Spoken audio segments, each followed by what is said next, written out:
Dans l'église mobile, tellement.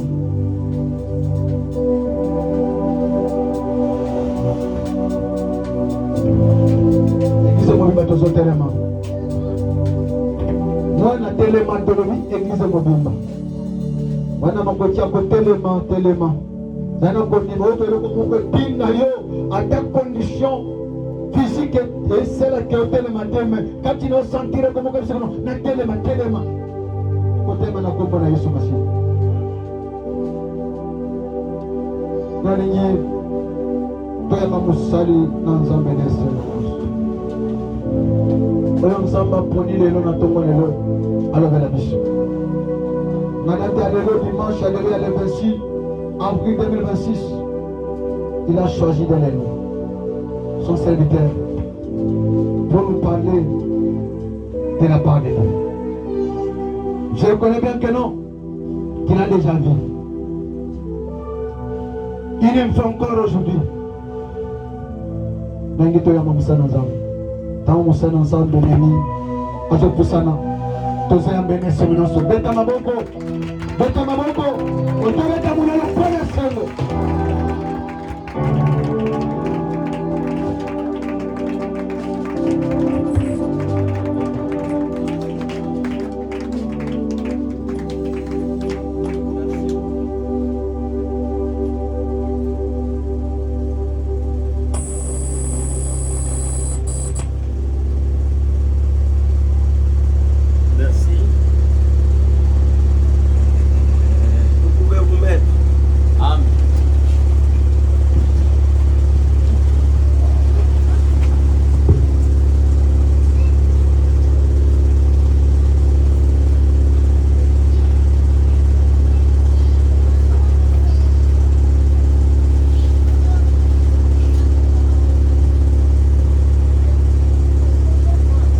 Merci beaucoup.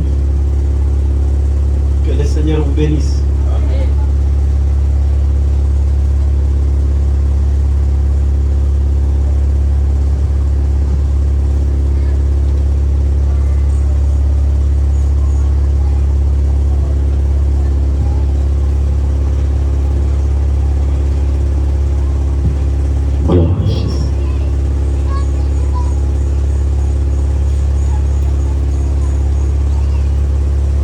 Merci à Dieu, lui qui est le maître des temps et des circonstances. Tolobi matombi pana zambi oyo aza kolo ya batango pe na nyonso oyo elekaka na tango. Il nous a fait appeler vivants parmi les vivants. Yoyo abengi biso bato na bomoi pe atie biso na kati ya bato na bomoi. Pas par les efforts que nous avons fournis, mais par son amour. Ezate na makasi na biso nde tomonisami me na bolingo na ye. Amen. Merci aux hommes de Dieu. Matondi epai ya basali na Nzambe. Le révérend Patrick. Bongo mosali Papa Patrick. Révérend François Monkiki. Bongo pe mosali na Nzambe Papa François. Et tous les hommes de Dieu qui travaillent à leur côté. Bongo na ba oyo nyonso bazosala na ye elongo. Pour la marque de confiance que nous avons bénéficié de leur part. Wana pona koyeba lisusu kopesa biso esika na oyo esika na tongo na lelo. Ils nous ont donné la chance de venir prêcher la parole de Dieu du haut de cette chair. Amen. Oyo wapi batikeli biso etumbelo po ete toya lisusu kopanza sango malamu. Bénissons l'église. Topamboli etonga mobimba. Nous avons été avec vous. Tozalaki na biso awa. Et Dieu permet aujourd'hui qu'on se rencontre encore. Pekolo apesi lisusu nzela tokutana lisusu lelo. Que le nom de Yahweh soit loué. Bongo kombo ya Yahweh Nzambe ekumbama. Est-ce que tu peux saluer ton voisin et lui dire le français Némi te salue? Tobondeli yo opesi ndekwaza pembe na yo mbote na koseka mwa mokie. Soki kosepesa otuni ebe boni santé. Avec un peu de sourire. Sekisa ye mwa mokie, sekisa ye mwa mokie. Un jour, j'avais demandé aux gens de se saluer dans l'église. Mokolo moko na yebisaki libota na Nzambe bami topesa na mbote na kati na etonga. Il y avait un frère qui qui était assis à côté d'une sœur. ezalaki na ndeko mobali moko afandaki pembeni ya moko ya ndeko ya mwasi. Ils étaient tous célibataires. Bango mibale bazalaki nano babalani te. Et le frère avait déjà visé la sœur. Wana ndeko mobali nzoka si atia na ye lisukala alobaka pete. Mais la façon de l'aborder était difficile. Bongo nzela oyo yakokaki ekokaki kopesamela ye akoma nde ezalaki pasi. J'ai dit aussi, comme je viens de le dire là, que saluer ton voisin qui lui est passé. Amen. Papa alobaki na ye kaka topesa na mbote pesa ndeko aza pembeni na yo mbote. Je lui ai dit encore, dites à ton voisin que je t'aime. Abaki sesusu yebisa ndeko aza pembeni na yo nalingaka yo. C'était une passe en or pour le Amen. Wana ezalaki nzela mpe libaku malamu oyo ndeko mobali azwaki mokolo frère. Il wana. a profité seulement Amen. Aye bongo aprofitaki to ayebaki na kokota Et kaka la na sœur ide ya aussi a papa. dit, moi aussi je t'aime. Ndeko mwasi mpe alinga mpe nalingaka Comme yo. ça a été comme ça, Lokola maseki ça finit par être sérieux. ekomaki mpe ya solo. Que le Seigneur vous bénisse. Tika nzambe apambola biso obeteli kolo maboko.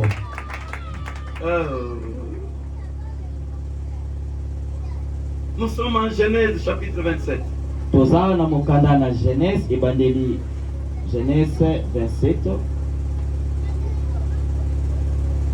Genèse chapitre 27. Oui, Genèse mokanda na Genèse 27. Je voulais seulement t'aider. Pose le téléphone, il va dépliser pour bien, puisque ça va Merci. glisser comme ça tombe. Merci. Genèse 27. Le verset 1 jusqu'au verset 4. Genèse 27, verset 1 jusqu'au verset 4. Vous sautez 27, 35. Kaka Genèse Mokomokowan. Genèse chapitre 27, verset 1 jusqu'au verset 4. Vous sautez Moussoussignon Soanati, ok, comprenez le 27. Amen. Verset 27 jusqu'au verset 35. Amen. Nous lisons, Totelemi totanga makomi na Nzambe. Genèse nous lisons 27. Genèse chapitre 27, verset 1 jusqu'au verset 4, au nom de Jésus-Christ. Amen. Isaac est devenu vieux. Bongo Isaka akomaki mobange. On va interpréter. C'est ça que nous allons prêcher. Inutile de... Isaac est devenu vieux. Et ses yeux s'étaient affaiblis au point qu'il ne voyait plus. Alors il appela Ésaü, son fils aîné, et il lui dit, mon fils. Et il répondit, me voici. Isaac dit, voici donc, je suis vieux, je ne connais pas les jours de ma mort. Si tu as une Bible en papier, soulignez ça. Je ne connais pas les jours de ma mort. Je suis déjà vieux, mais je ne connais pas les jours de ma mort. C'est important. Maintenant donc, je te prie, prends tes armes, ton carquois et ton arc. Va dans les champs et chasse-moi du gibier. Fais-moi aimer comme j'aime et apporte-les-moi à manger, afin que mon âme te bénisse avant que je ne meure. Asseyez-vous. Amen. Tofandi kokamwa betela liloba nzambe maboko. Nous sommes au verset 27. Amen. Chapitre 27, verset 27, on descend. Jacob s'approcha et les baisa. Isaac sentit l'odeur de ses vêtements, puis il les bénit. Et il dit, voici l'odeur de mon fils, et comme l'odeur d'un champ que l'Éternel a béni. Dégage une odeur et celui qui va les sentir sent qu'il y a une odeur d'un champ béni de l'Éternel. Que Dieu te donne de la rosée du ciel et de la graisse de la terre.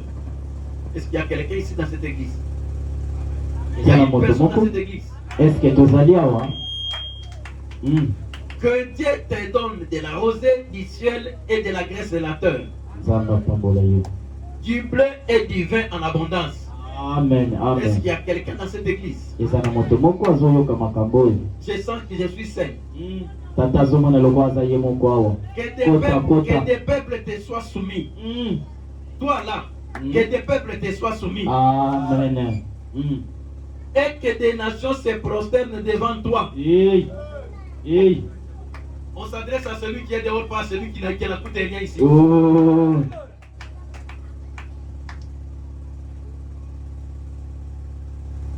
Sois le maître de tes frères.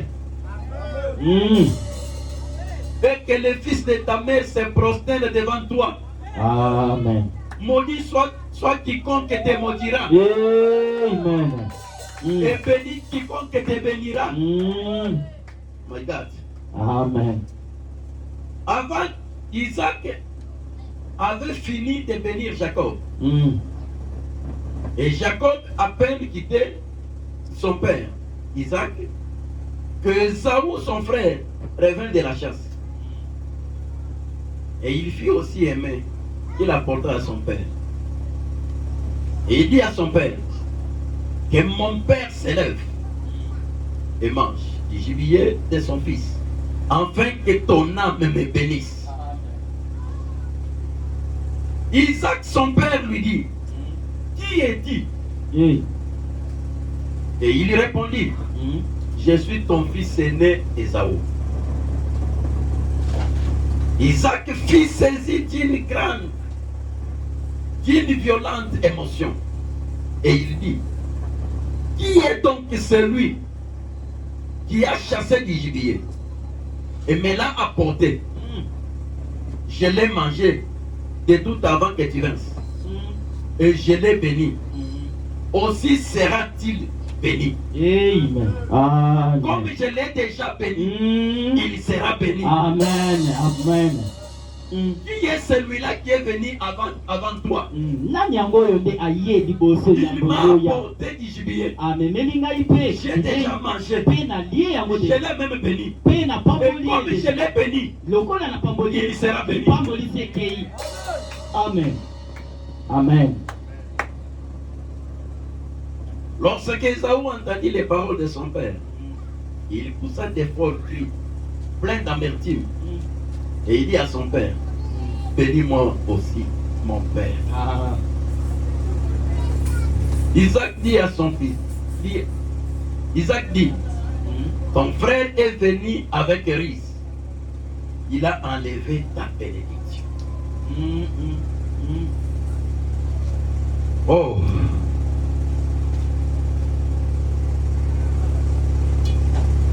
Maintenant, je vais prêcher. Sika watolingi toloba.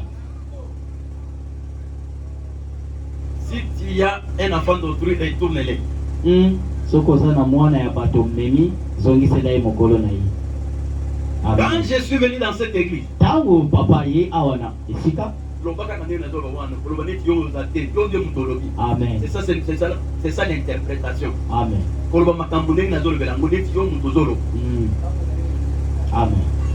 On passe. Amen. Tant qu'on a eu dans l'église, Voilà. je ne venais pas pour vous. Na yakite pona bino. Bon, yo.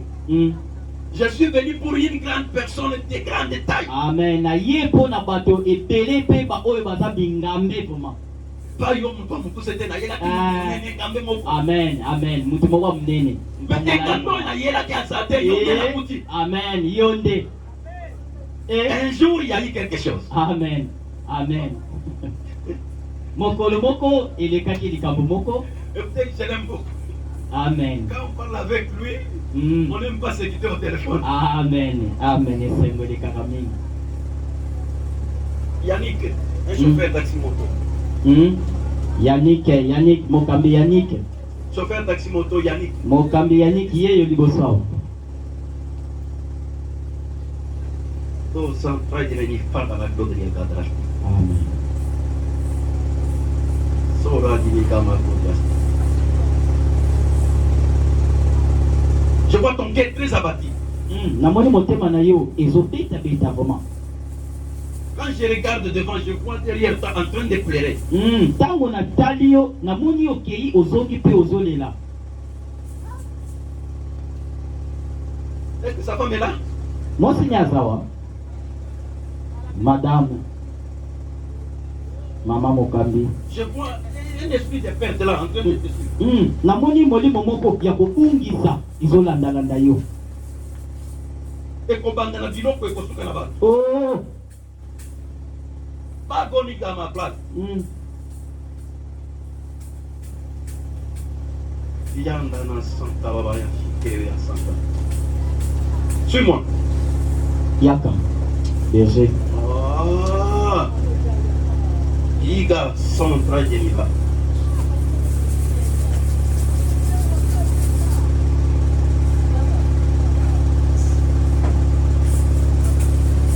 Ta mère biologique est où? Maman a dit. Pardon? Dans une province. Essaye de lui envoyer ton offrande. Mais quand continue de la yélibosa. Qu'elle parle. Aloba. Essaye de lui envoyer quelque chose qu'elle parle. Mais quand continue de la yéloko moko to Si il a donné que Dieu la prenne, que tu gardes sa parole. Soki esali ke zamba longole na mokili yo bomba. Pourquoi Dieu me conduit à des prophéties de plaire? Yahweh. Ya Jésus. Et rien ne peut remplacer sa mère. Si je te prenais chez moi, tu seras un fils adoptif. Mais elle, même dans la province, elle connaît les douleurs de ma femme. Amen. Yenda tikali mama oya botio.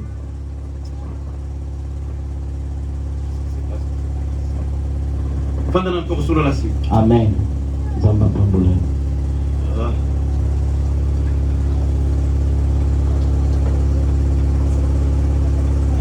Il y a quelque chose, un esprit qui est en train de te suivre.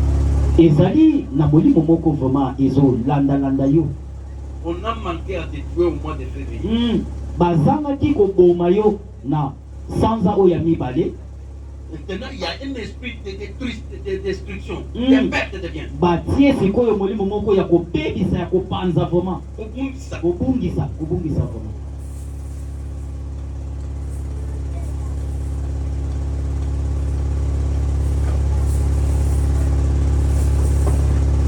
Maman Zamsika. Donc, ban va y être. Là, il y a un ban, on va y être. Ban va y être.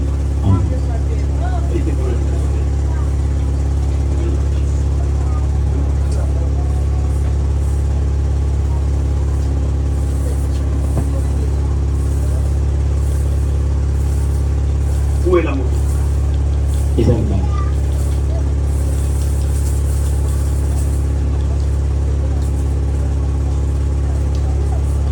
Tu en as combien?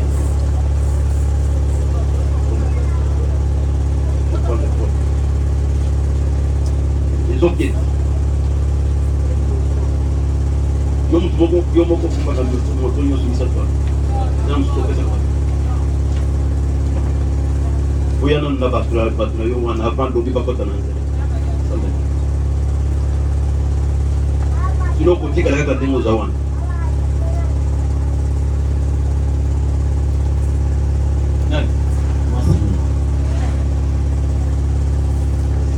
ya liboso ya mibale ya misa oza kaka yo moko maintenant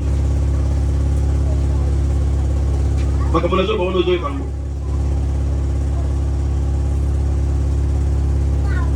ils vont prendre 3 jours de prière votre direction saine. Amen. Libère ton cœur et ton mari soit bien. Amen. Surtout makambo nazo lo na kinye kindoku ye afungola motema na ye mobali na ye apambola.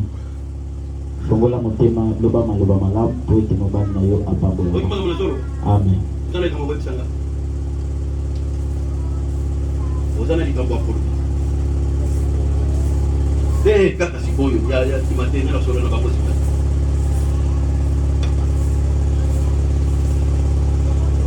oyokani ezali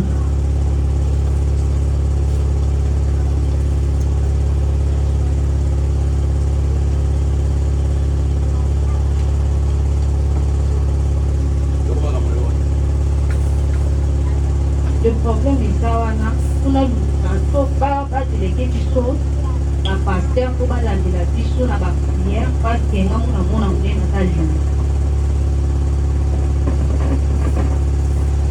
luka bato ya makasi ya priere bango bazosala mosala nini oza na bapaster mosusu ozolukaka oyo ya telefone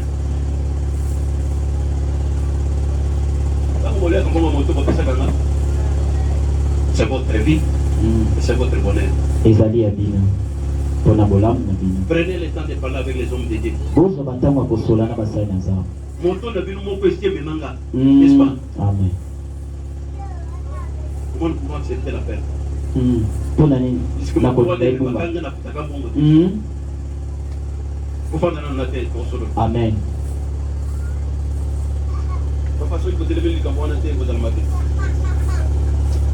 Il y avait un problème. ezalaki na likambo moko. Un papa avait des fils. Tata moko azalaki na bana mibale.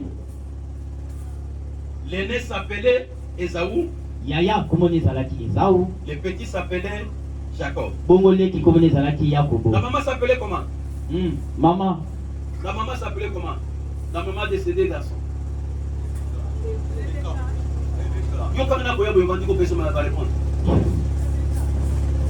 La maman s'appelait Rebecca. Amen. Il s'était fait que le père Isaac avait déjà vieilli. Et ça dit que tata Isaac a collé qui vraiment makasi. Au point que la vision s'était affaiblie. Et comment qui dit moyen amour na sous malamu ezate. Selon la loi juive, l'héritage était libéré au fils. Oh, amen. Bazalaki kotika libula kaka na mwana ya liboso. Connaissant déjà qu'il n'avait plus la force. Isaac avait appelé son fils aîné. Esaü, mon fils aîné, viens. Je ne sais pas les jours de ma mort. Gloire à Jésus. Je suis déjà fatigué, appesanti par le poids de l'âge. Mais il faut qu'avant que je ne meure, que je te bénisse. Je ne connais pas les jours de ma mort. Mais avant que je ne meure, je dois te bénir. Mais pour que je te bénisse, va dans la chasse dans les trouve-moi un gibier. Fais-moi la cuisine selon mon goût. Le seul héritage au fils aîné était un droit. Il doit connu. Amen. On dit que la moine libula, et ça l'a dit droit. Amen. Amen. Il n'y avait pas une condition à donner. Mais cette fois-ci, Isaac donne une condition. Il n'y a rien pour rien. Celui qui ne risque rien n'a rien. Qui est mon fils aîné. Tu as droit de prendre mon trône. Tu as droit de prendre la relève après moi. C'est connu par la loi de Jésus. Mais cette fois-ci, moi et toi, pour que je te laisse cet héritage,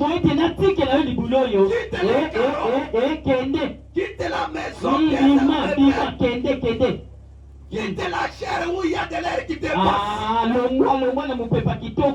quitte la voiture où il y a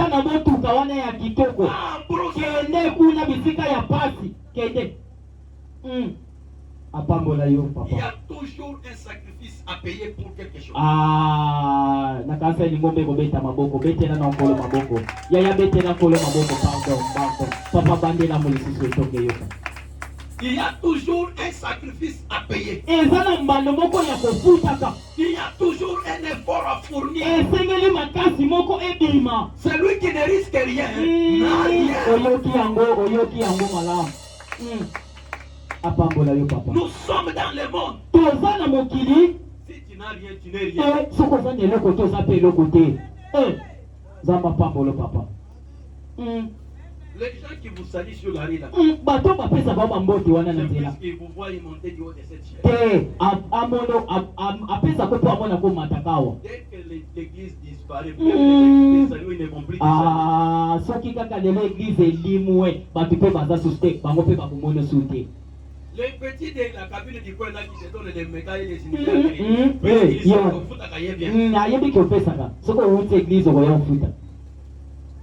On te salue puisqu'on te voit au volant. Bapesaka yo mbote po bamonaka yo okumbaka. Mais les jours où tu n'auras plus, soki esali ke oza nango lisusu te, tu vas toi-même constater que je ne suis rien et je n'ai yo rien. komona ke naza pamba pe naza nanga eloko te. Le monde, c'est un monde d'intérêt. Mokili oyo toza eza mokili ya intérêt. Mais quand vous avez quelque chose, que vous êtes quelque chose. Soko oza eloko nde bato baye pe epai na yo. Amen. Merci papa. Mon fils, Mwana nanga. va dans la brousse. Kende kuna na elanga. Va chasser. Kende koboma. Kende koboma. Chasser. Kobengana. C'est ça comme matin, tu as beaucoup de fandi.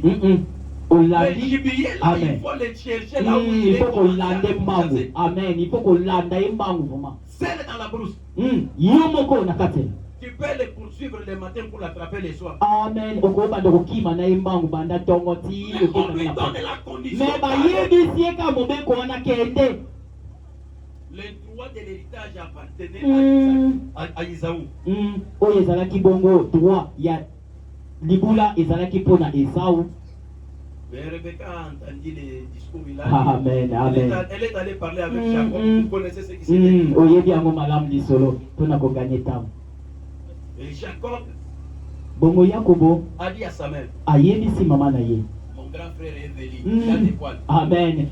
Yaya nanga liboso atondisami na bapoile na nzoto mobimba. Moi je n'en ai Nga naza nanga nango te. Je risque d'attraper la malédiction à la région. Nazo kebake nazwande malédiction nesika ya dipamboli.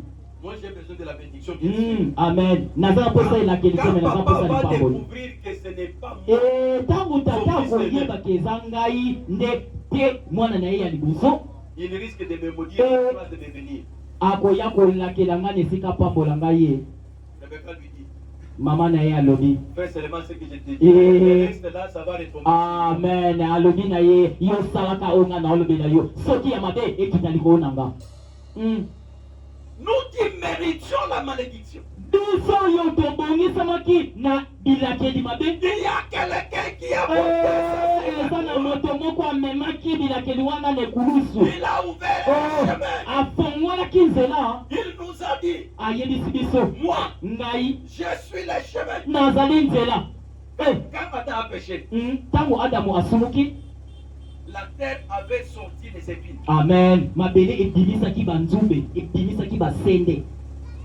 La terre était invivable et inhabitable. Mokili ezalaki susu na bomoi te mpe moto akobika aza te. Un garçon de 33 ans est venu. Tata moko kaka ya mokie ya 33 ans nde Il aye. a commencé à marcher sur la terre pleine d'épines. Bandi kotambola likolo ya mabele oyo etolisami na banzumbe. Les mêmes épines qui étaient sur la terre. Kaka banzumbe wana ezalaki na Il a mokili. ouvert une voie. Bandi kofongola nzela moko. Amen. Banzumbe wana ye komata ye likolo na motu kino nekulusu. Là où on avait enlevé les épines qu'on avait fait porter Jésus sur la terre, il y avait un chemin ouvert. Amen. Esika balongolaki banzumbe wana na mabele nde nzela emonanaki betela kolo maboko pardon. Betela kolo maboko. Je suis le chemin, Ya alobi ngai nde nzela. la vie et la vérité. Bomoi mpe solo. Ça sous-entend. Eyokani ke Pour dire que je suis le chemin. ngai nde nzela.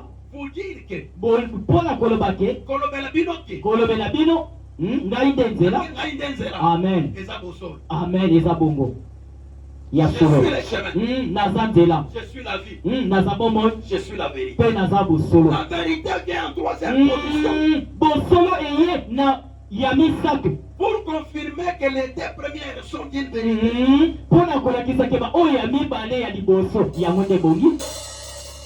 On y va. Tokei banzumbe elongwe nzela emonani. Amen. Ata lelo ekolongwa na bina yo. Amen. Gloire à Jésus. Opepi pepa nanu mpona lokumu na Nzambe. Tika Nzambe apambola yo. Maman a préparé. Maman alambi, maman ndi alambi. Elle a donné à son fils. Apesi mwana na ye. C'est moi qui connais les Abingade na ye bindeke tatano alingaka. Va lui donner. Kende kopesa ye. Elle a fait porter les peaux des chameaux qui couvraient la nuque et les bras. Amen. Azibongo poso ya nzoto ya nyama oyo ya samo oyo ebandaki kobomba kingo pe loboko na ye alatisi yango na loboko ya Jacob. Jacob est allé devant son père. Yakobo apusani liboso ya tata na ye. Et papa, réveille-toi et mange.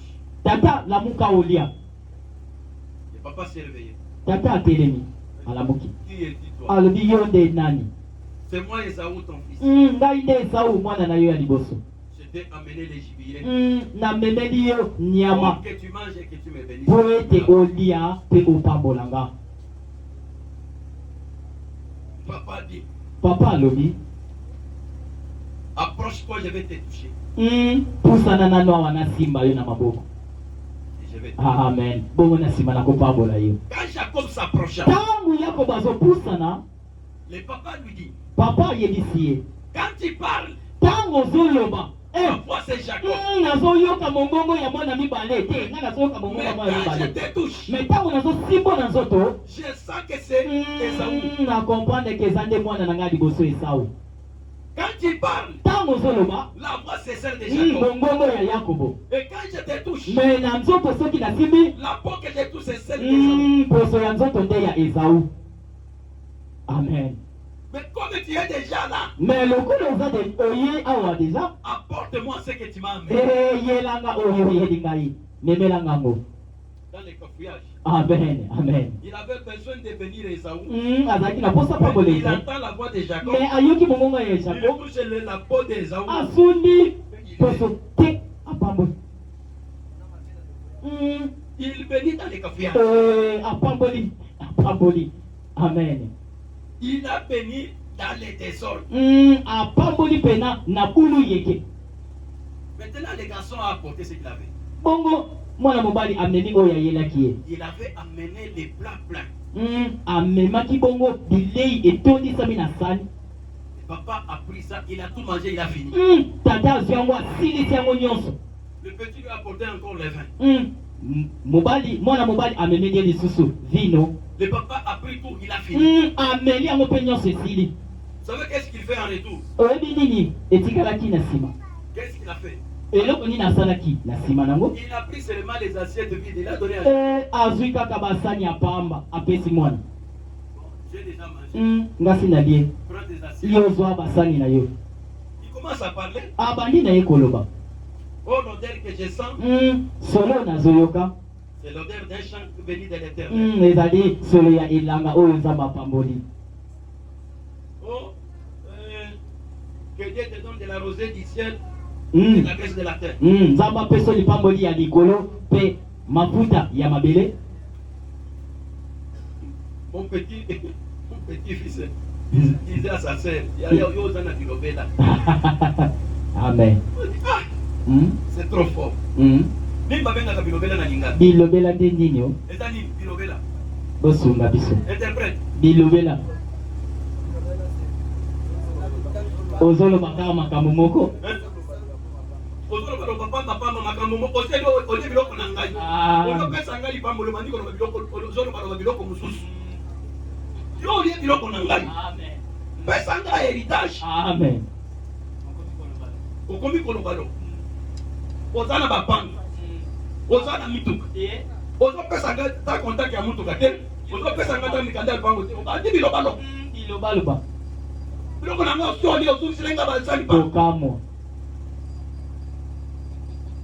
On est ensemble. Amen. On Amen. est ensemble. Amen. Tozali awa. Est-ce que je trompe? Est-ce que nakosi papa akosi te? Papa, je t'ai amené à manger pour que tu me bénisses. Ngai na yeli yo te tata na yeli yo ya kolia olie po opambolanga.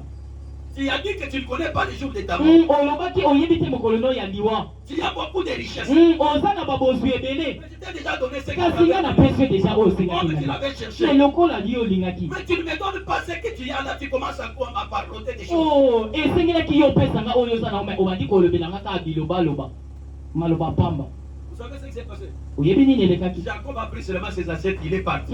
Yakobo azwi kaka basani na ye abimi na yaki. Maintenant, Esaü, son grand frère, va revenir. Oh, yaya na ye Esau aye na nsima. Il a fait aussi son plan commun. Ye pa abongisaki yaye. Il est un mokolokope. Yaye ezalaki nde yaye. Il vient avec les à manger pour présenter à son père. Amen. Aye na oyo kolia na esengo nyonso aye kolakisa tata. Papa lui dit, qui est-il? Tata azotuna yo susu nani? C'est moi Esaü. Ngai nde Esau mwana na liboso. Nakope tozana ngona tongo lelo ya batitre te. Amen. Déjà ya kumituta tolo te. C'est moi Esaü ton fils. Ngai nde Esau mwana na liboso. L'ayant droit. Oyo aza na droit. Mais le papa lui dit, il est encore venu. Nani susu Avant que ayaki toi tu ne viennes, yambo ete yo yao m'a apporté à manger. amemelaki ngai ya kolia J'ai déjà mangé. nalie deja Et je l'ai béni. mpe napamboli ye. Nani yango lisusu ayaki? C'est toi Esaü mon fils, j'entends ta voix. Nayoki mpenza mongongo ya yo nde Esau Tu n'as nayoki. pas trompé, tu as dit la vérité. Olobi ya solo okosi te? Mais qui est encore cette personne-là qui est venue avant toi? Nani yango lisusu wana moto ya yaki yango ete yo ya amemelaki nga mpe oyo nasengaki Et je l'ai même déjà béni. mpe nga si napamboli ye. Vous savez là où j'ai compris qu'il y a un problème. Ebosongo wana nde esika tosusu Biblia elobi Esaü poussa d'efforts, cri de plainte avertie. Esau abandi koganga mongongo ya kolela. C'est là où il y a le problème. Esika nde likambo ezali yango. Donc les bilobaloba que Isaac avait sorti devant Jacob bilobaloba wana n'était pas seulement des bilobaloba. ezalaki na oka maloba pamba te. C'était un héritage libéré. ezalaki nde libula mobimba oyo bapesi ekei deja.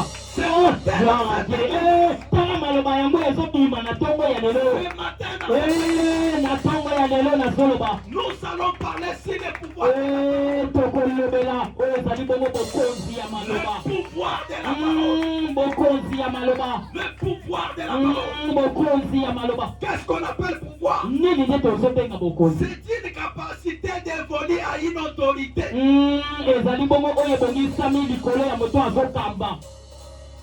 Pour exercer les compétences. Exercer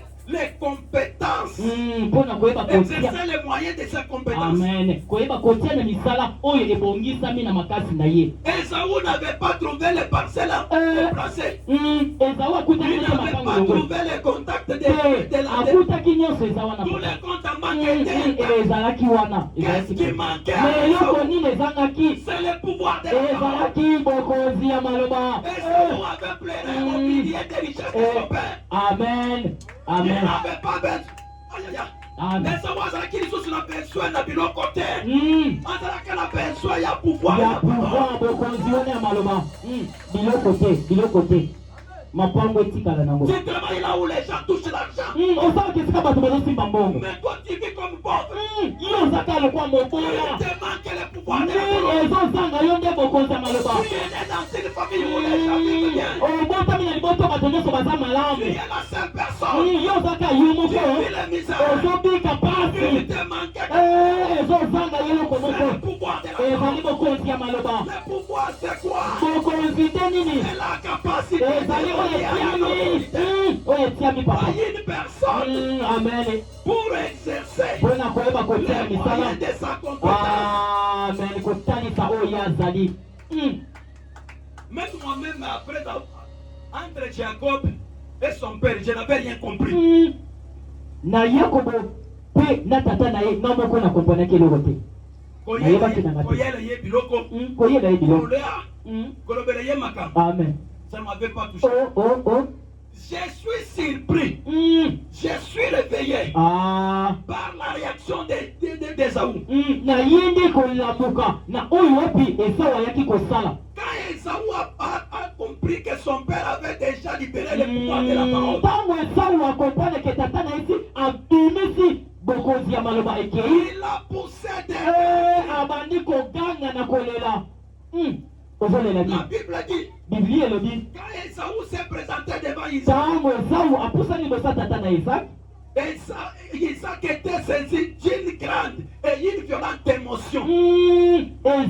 Tata na ye Isaac azokamwa atondisami na kokamwa lisusu Esawu ya mibale ya ye. Dans une violence d'émotion.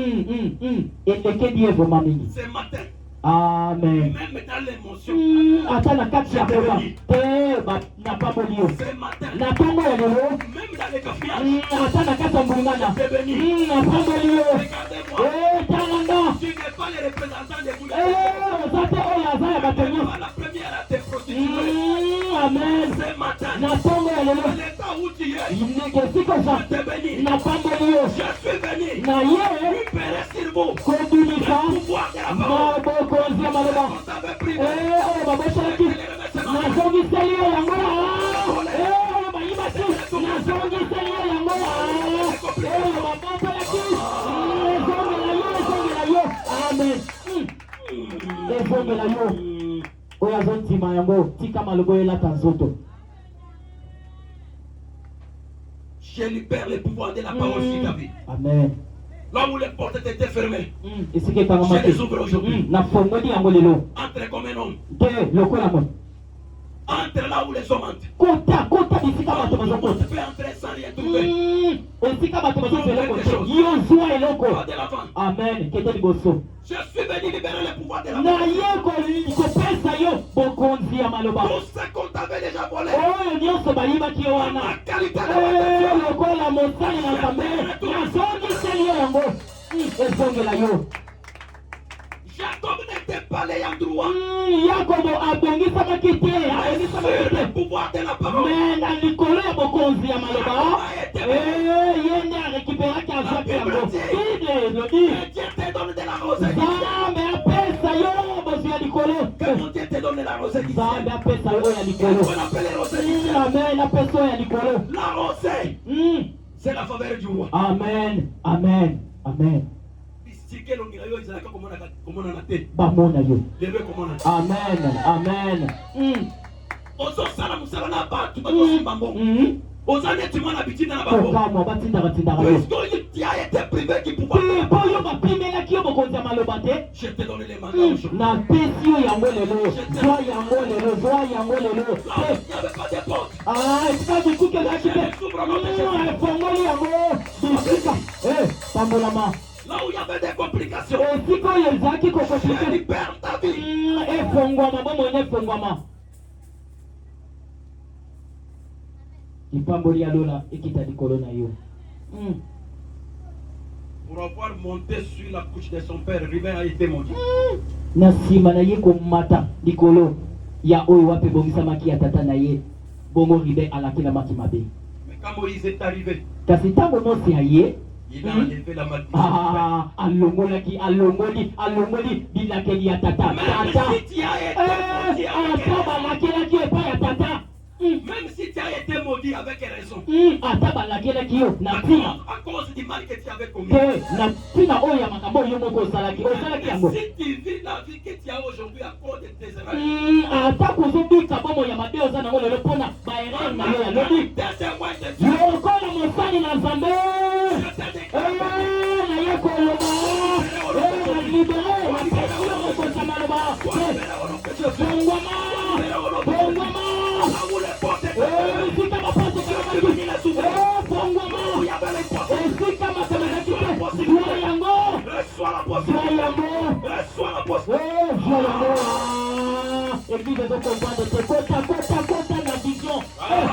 Yaya kota na vision. Lipambo limoko ezobaluka awa. Oya kozala prida yenda kozwa yango. Keba. Tu as été maîtrisé par la maladie. Ofandisamaki bomoi na bamalade.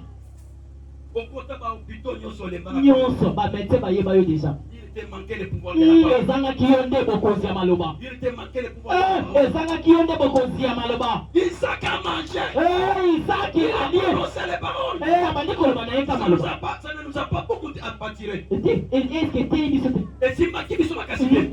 Esimbi biso te. C'est la réaction de son fils qui est Oyo nde eye kosala Esau. ça réveillé. Yango nde eye kolamusa biso. Donc ce que ne peut pas la dire. Te oyo tata wana ande koloba. Il avait déjà quelque chose. Yango nde ezalaki ya motuya oyo ebimaki Esaü n'avait pas besoin de la richesse. azalaki na posa mituka ya tata na ye te. Il avait seulement besoin du pouvoir. azalaki kaka na posa ya bokonzi ya maloba oyo ezobima na maloba zwa yango te oyo ezobima na monoko ya tata zwa yango oyo ezobima na monoko ya tata zwa yango yo mpe okoma na pouvoir ya koloba. Esaü plairait entouré de tout ce qui appartenait à son père. tata oyo alelaki aleli mpenza liboso ya tata na ye.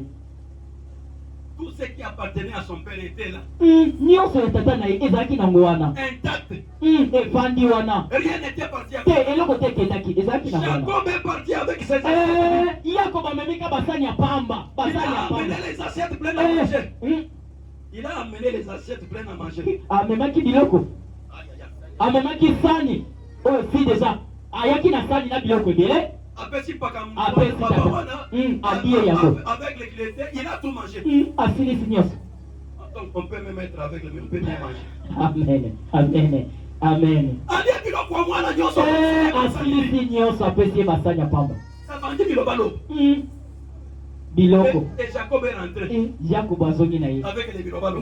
na maloba pamba. C'est quand Esaü arrive, ntango esau aye son père lui dit, tata na ye ayebisi ye qui est celui-là qui est venu avant nani toi? wana nde oyo ayaki liboso na yo nani yango wana Il nde m'a apporté à manger. amemelaki ngai ya kolia J'ai déjà mangé mpe naliaki et je l'ai béni. ebongo na Et pamboli comme je l'ai déjà béni, lokola si na pamboli ye ata yende ndumba lipamboli se ekei comme je l'ai déjà béni. ata aza moto mabe lokola na pamboli ye ata aza moto mabe lokola si na pamboli ye lipamboli elanda ye ata nabotama na famille bandoki te lipamboli nde elanda. Mon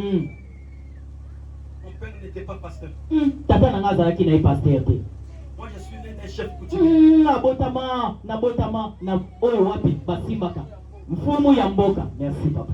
L'homme qui n'avait pas crié à la asikala kutu kondima te maloba nzambe. Mais j'ai été choisi pour te bénir. naponama kaka mpona pambola yo. naponama kaka mpona pambola yo. Je ne connais pas les jours de la mort. nayebi te mokolo ya liwa na nga nayebi te me yango ete nakufa yaka na pambola yo Avant que je ne meure. yango ete nakufa. C'est grâce à toi que Patrick m'a connu. na nzela na yo nde C'est patika grâce à yelinga. toi que j'ai pris le micro. na nzela na yo nde naye kotelema awa. Je ne connais pas les jours de la mort. nayebi te mokolo na ngai ya liwa Avant que je ne me meure. yango ete ngai nakende Je libère le peuple. natikeli yo bokonzi ya maloba. Là où tes parents ne sont pas arrivés. esika babosi na bakoma te. Personne de ta famille n'est arrivé. esika moto moko te yango takoma. Moi, ça y est, ça va. mwasi mama ya Distrait.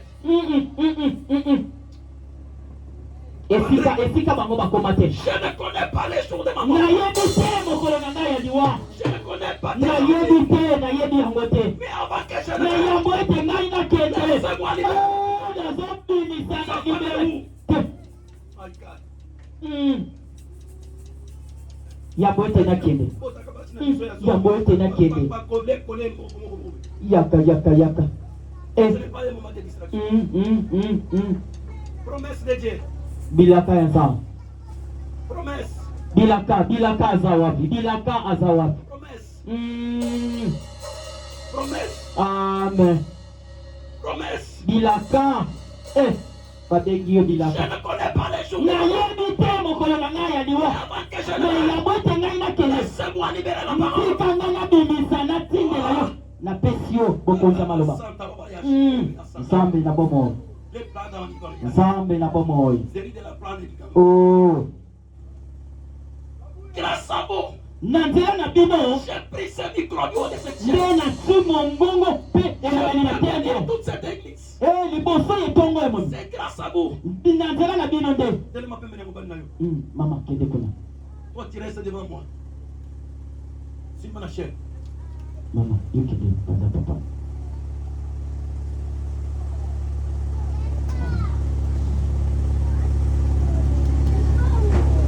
La Bible dit, bible elobi Isaac fit saisir une grave et violente émotion. isaki atondisamaki mpe asimbamaki na kokaba mpe kobanga makasi na se ya kobanga. Je vous bénis. napamboli bino Je vous bénis. napamboli bino. On avait écrit la mort. sika bakomaki kufa nakomi mama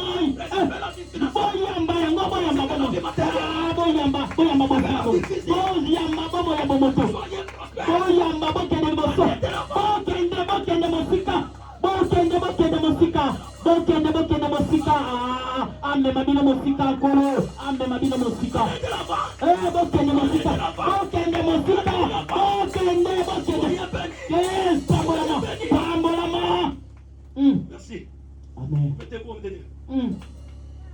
Même avec émotion, je vous bénis. Kaka na ndenge na zabo na pamboli pe bino. Même avec émotion. Kaka na se ya kobanga oyo. Amen papa. Si je suis serviteur de Dieu, soki na zango sana za. l'Éternel de la Bible. Kola benga ngai. Ouvre les portes de la joie. Na fongoli ma porte. Amen. Le pouvoir de la parole. Bokonzi ya maloba. Na pesi yo yango. Le pouvoir de la parole. Bokonzi ya maloba. Quand il plaît dehors, tango mbule zo beta libanda, tu peux appeler le frère Roger. Okoko benga frère Roger. Le frère Roger va t'écouter. Frère Roger akoyoka yo. La personne qui l'a appelé moto ya bengi ye va l'appeler et rentrer sans être mouillé. te akoya akoti awa na esika. Akoya epanayo apoli mulate. Mais Roger mutobenga ki obengaki kuna akobetela matanga mbo. Amen. La parole. Maloba. Parole. Maloba. Peut appeler quelqu'un. Te ekobenga moto moko. Peut revenir sans être mouillé. Aïe epai na yo. La parole.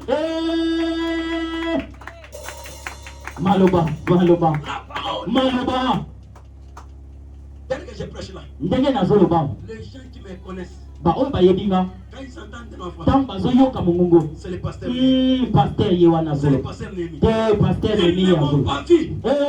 Je suis bloqué dans les 4 murs. nakangami awa na Mais la parole sort. me maloba ezobima ezokende Là où on avait bloqué ta chair, esika bakangaki ya yo la parole esika maloba ebima ekende ekende. Amen. Oh, comment dit? Protocole. Protocole. Kochaka bango molite. Comment dit couple? Boya bango liboso. Amen. Kochaka bango molite.